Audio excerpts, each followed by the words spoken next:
lesson.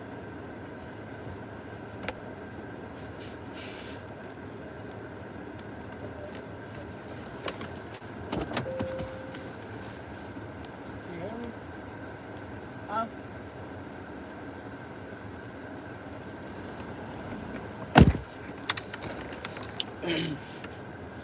All right. Shalom, shalom, shalom. First and foremost, before I get started, like always, I want to give all praise, honor, and glory to Yahweh, Ba'ashem Yahushai, Ba'ashem Kaha Kodash. Double honors to our apostles, our elders, and bishops of Great Millstone, and salutation to the hopeful elect scattered throughout the four corners of the planet Earth. And the brothers of right outlet down here at the GMS Virginia camp, back with another lesson through the pure spirit and power of Yahweh Ba'ashem Yahushai. I pray and hope this lesson will be edifying to the hopeful elect and to you few sisters out there that be tuning into these lessons. All right. As you can see for the title of this lesson is that the promises were made to the children of Israel. Okay. In the spirit had me doing this lesson. I was watching Elder Matazaba. He did like a response, to this Jake, scoffing and basically denouncing the fact that he's an Hebrew Israelite. And that's just letting you know that Esau has really did, a number on our people because you have Israel, you have Israelites claiming not to be Israelites, not even understanding the whole, the concept of what a Hebrew Israelite is, right? Hebrew Israelite essentially is Israelite by the seed of Abraham, Isaac, and Jacob. Those are the forefathers, right? And then you have Hebrew, which means Eber, right, or Ibar, which means pass, okay, which goes into the language, all right. So you speak Hebrew, right? So it's Hebrew Israelite, right? You have a Hebrew Edomite, you got the Hebrew whatever, so on and so forth. But we are the chosen lineage that came out of the loins of Abraham, Isaac, and Jacob. Okay, and I pretty much want to touch on that, concerning the promises, man, because, well, like, why wouldn't you want to be, a Hebrew Israelite, So I just want to grab this real quick. This is Romans chapter 3 verse 1. It says, what advantages then have the Jew, right? And the Jew, okay, it's speaking about the Hebrew, it's speaking about the Israelites, the children of Israel, okay? Now, the term Jew goes back to the term Judah or Yahweh, okay, if you will, right? Because Judah in the Hebrew means Yahweh, which means Yahweh praise, or he praised Yahweh, so on and so forth. Okay, and that's predominantly speaking about Southern Kingdom. Okay, that consists of you Negroes and so on and so forth, right? And Benjamin and Levi. Okay, so the Haitians and Jamaicans and so on and so forth. All right, those are the Southern Kingdom. You got Northern and Southern Kingdom. All right, so continuing on, it says, what advantage then had the Jew, or what profit is there of the circumcision? Right, in the circumcision, okay, when you read in the New Testament, it speaks about the circumcised and the uncircumcised. The circumcised are the ones who knew that they were Israelites at that time, and the uncircumcised, they were still Israelites, okay, but they weren't, either physically circumcised or they weren't circumcised in the heart, meaning they didn't know about Yahweh Shem Yahushua, they didn't know about, their lineage or the promises and so on and so forth. And that's what's so beautiful about prophecy and beautiful the teachers that the Lord has set up, is to teach our people these things, to let them know of the promises to come. All right. So continuing on, it says verse 2, it says, matter of fact, I'll read verse 1 again. It says, what advantage then had the Jew, or profit is there of circumcision?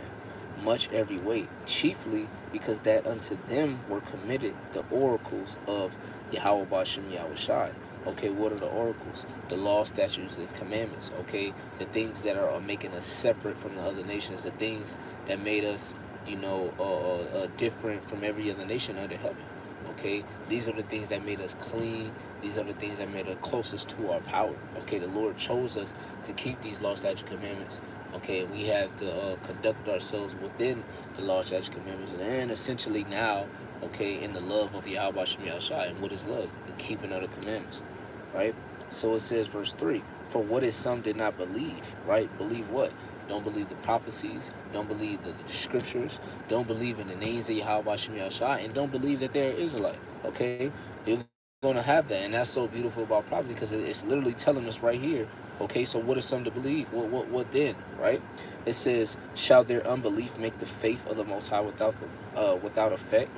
It says, verse 4, Yahweh forbid, yea, let the Most High be true, but every man a liar, as it is written, that thou mightest be justified in thy sins and mightest overcome when thou art judged. Okay? So at the end of the day, the Lord is going to prove everybody wrong. The Lord is about to make his coming. All right? Now you better hope that in that day when the Lord make his coming, that you're on the right side, and that's to receive salvation. Because if not, best believe that the promises that the Lord made concerning bringing judgment, whether it be good or bad, he's going to bring forth that judgment. His word is not going to come back void unto him, man. All right? So I just want to grab that real quick, but I also want to get so like this is Genesis chapter 17 and let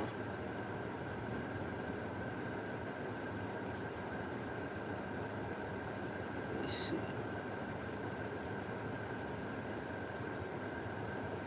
I'm gonna start at verse 1 and read down to verse 9. This is Genesis chapter 17 and verse 9. It says, and when Abram was 90 years old and 9, the Lord Yahweh appeared to Abram and said unto him, I am the almighty power. Walk before me and be thou perfect. And I will make my covenant between me and thee and multiply thee exceedingly. Right? And Abram fell on his face, and the Most High talked with him, saying, as for me, behold, my covenant is with thee, and thou shalt be a father of many nations. Why is the Lord saying this? Okay, meaning what? Okay, because when you look into the history, Abraham had 8 sons. Okay, and one of the 2 famous sons that he had was Ishmael and Isaac. Right, so that's a father of many nations. All right, and it says, verse 5, neither shall thy name be called Abram, but thy name shall be called Abraham, for a father of many nations have I made thee. Yeah, so Abaram or Abaharim, if I'm saying it right, or Abaram, yeah, Abaram, which means because Abram means exalted father, Abram, which means exalted father, and Abraham, which means father of many nations, right? So continuing on, it says, verse 6, and I will make thee exceedingly fruitful, and will make nations of thee, and kings shall come out of thee. And you see that, man. You seen, okay, because if you're familiar with Ishmael, that goes into the Persians, the Arabs, and so on and so forth. I believe Syria, if I'm not mistaken, right? And what did they have? They had the Persian Empire. They were kings, right? And then not to mention Isaac. Okay, who did Isaac have? Jacob. You had the rulership with David for 40 years and so on and so forth, and Solomon and everything like that. You know, it was Solomon's rule that had 40 years of peace. But essentially, you know, they were kings. Okay, we have a book in the scriptures named the kings. You know, so that fulfilled prophecy as well. But hey, we're going to be kings again. You know, when the time comes when the Lord shall make his second appearance. Okay, he's going to put crown on the elect man, the 144,000. That's a promise, you know. So continuing on, it says, verse 7, it says, and I will establish my covenant between me and thee, right? And this is the point, and thy seed, right? Notice how it says seed, singular, right? The scriptures are very particular when it's explaining something, right? And it says, and after thee and their generations, who is there? Okay, the lineage, the descendants of Abraham, right? But what lineage, right? It says, and it's that seed. That's the lineage that it's talking about, that seed. And we're going to prove that. And it says, and thy seed after thee in their generations for everlasting covenant. What does everlasting mean? No ending. This means forever and ever and ever, right?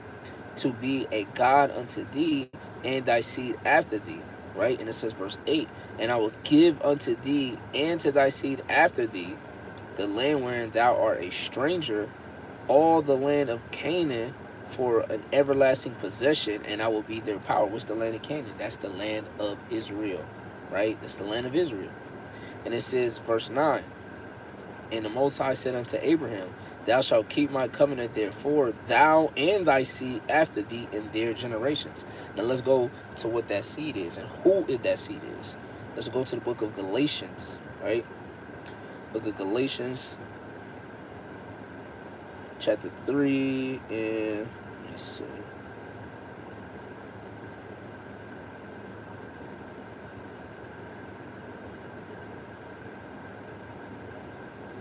It's a lot on here. I'm gonna start at I'm going to start at verse 6. This is Galatians chapter 3, verse 6. It says, even as Abraham, matter of fact, I'm going to go straight to the point and then jump up. This is Galatians chapters 3 and verse 16. It says, now to Abraham and his seed were the promises made, right? What was the promises? The land of milk and honey, okay, being a everlasting covenant between him and the Lord, all right? And it said that we will be kings and so on and so forth, right? We have sovereignty, right? And also when you read throughout the prophecies, it speaks about spiritual power, speaks about having multiple women, all the resources, okay? Having slaves, handmaids, and servants, and so on and so forth. Those are the promises, right? And not to mention when you read Hebrews 8 and 8 and Jeremiah 31 and 31, it goes into the new covenant. Okay, what's the new covenant? When the law, statutes, commandments are written in your inward parts, which goes into what? Immortality. Only that was promised to the nation of Israel, no other nation, right? So let's go into who the seed is. This is Galatians chapter 3, verse 16. Now to Abraham and his seed were the promises made. And he saith not, and to seeds as in plural, right? As of many, but as of one. And to thy seed, which is, it says Christ. But when you go into the word Christ, it means Mashiach, which means anointed. And who is Hamashiach? Who is the anointed?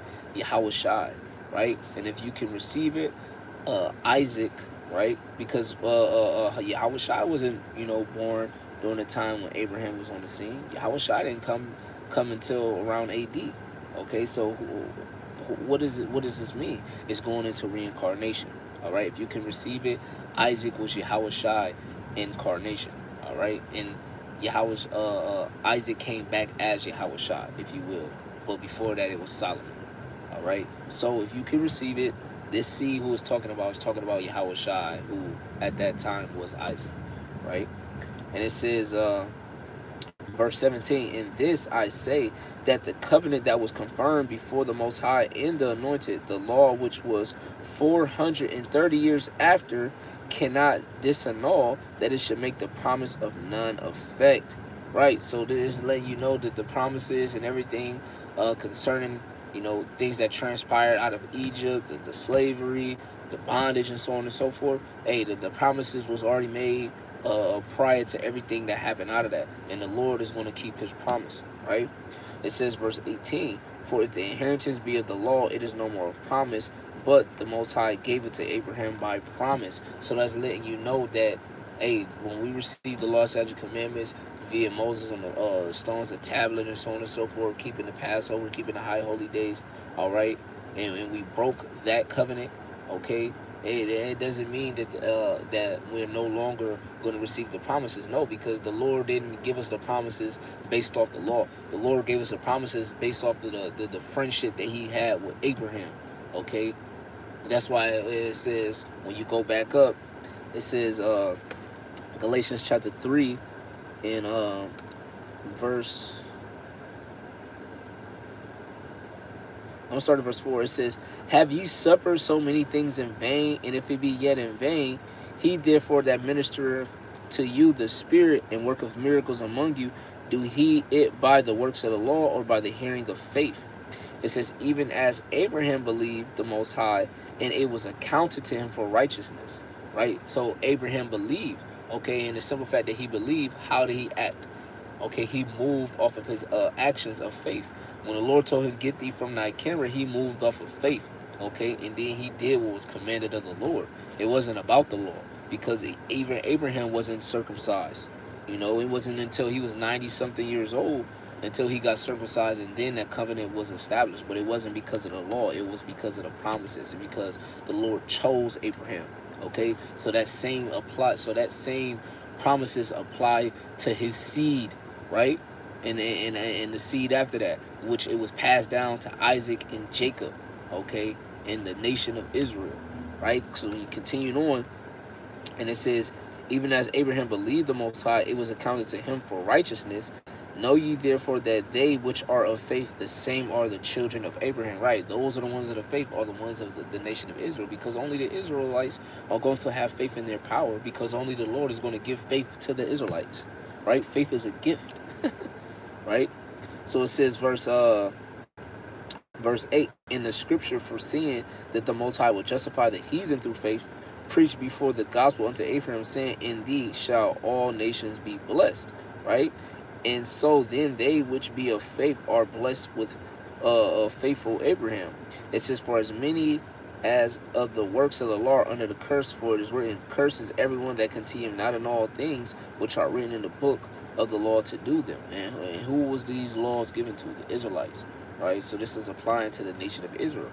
And it says, verse 11, but no man is justified by the law in the sight of the Most High. It is evident, for the just shall live by faith.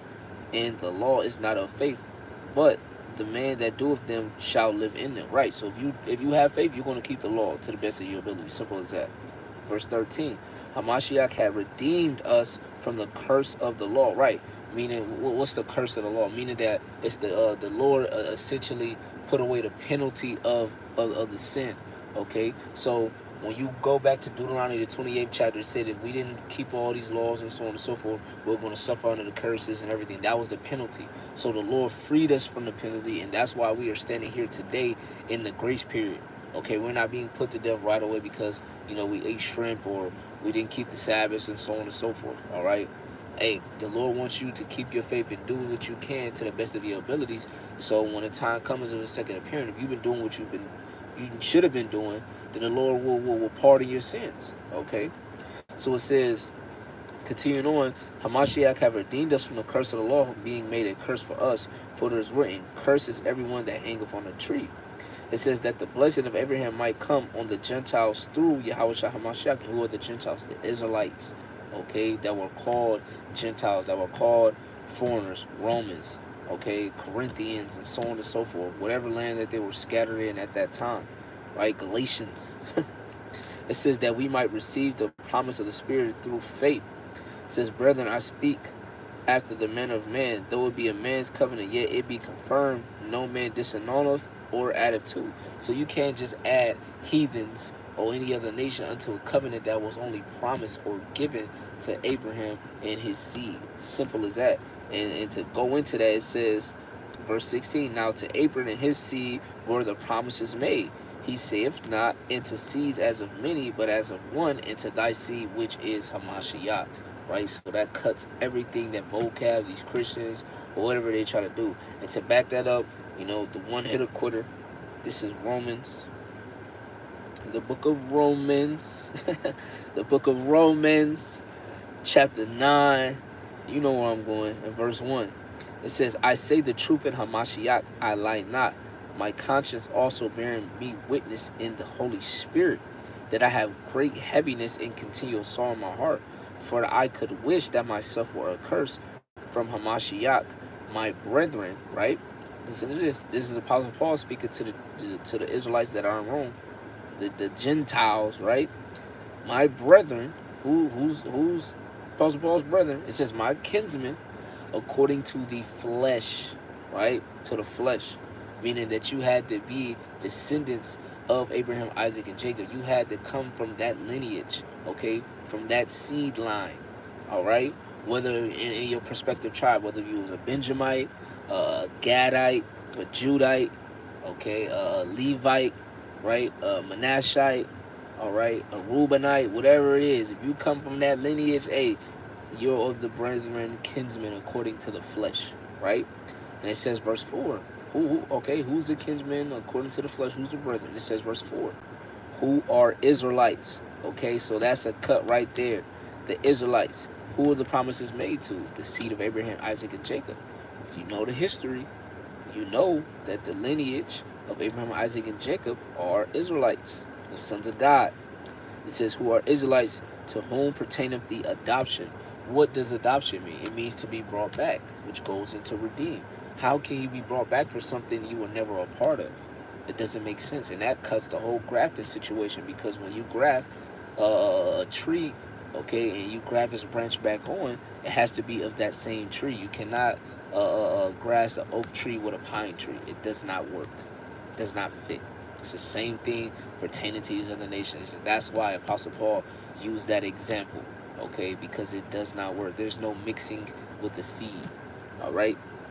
It says, who are Israelites, to whom pertaineth the adoption and the glory and the covenants and the giving of the law and the service of the Most High and the promises. You know, so that's it. The promises was made to the nation of Israel, man. Okay, the promises of us having rulership, us having spiritual powers, us being gods, all right, and us under the order of Yahweh Yahweh Shai, man, in the tabernacle of David. You know, so with that, you know, I pray and hope this lesson was edifying to the hopeful elect. I want to give all praise, honor, and glory to Yahweh by Shem Yahweh Shai, by Shem Rakaha Kodash, and double honors to our apostles, our elders, and bishops of Great Millstone, and salutation to the hopeful elect scattered throughout the four corners of the planet Earth. Till the next time, I want to say Kwam Yasharala, Muafa Babal, and Shalom.